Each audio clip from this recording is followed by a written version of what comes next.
स्वाधीनता दिवस विषय भाषण।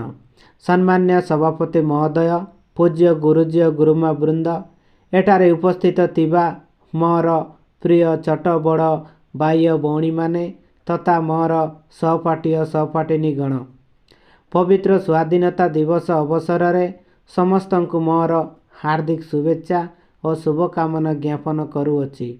आज आम एटारे कहीं उपस्थित होइछु ता आमे समस्ते जानिचे।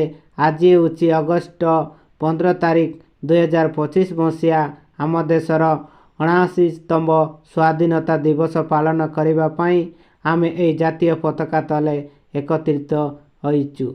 एही पवित्र स्वाधीनता दिवस उपलक्षे मते किछि कहबार सुजोग मिलुथिबारु मु निजकु धन्य मने करुअछि।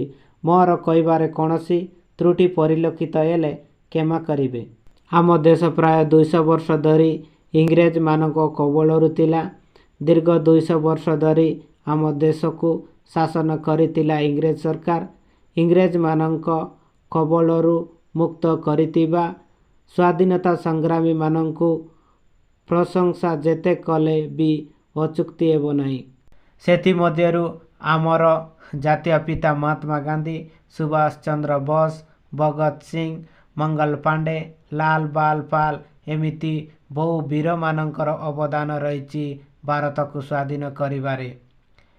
एही वीर मानकर दृढ़ मनोबल जोगु आम भारत 1947 मसीहा अगस्ट 15 तारिख रे स्वाधीनता लाभ कला। सेही दिनटारू अगस्ट 15 तारिख को स्वाधीनता दिवस रूपे पालन करी आसुचु। आम प्रिय देश को स्वच्छ सुंदर और सुरक्षित रखिबा आम समस्तंकर दायित्व एवं कर्तव्य। एतिकी कही मु मोर वक्तव्य शेष करुच्ची। जय हिंद।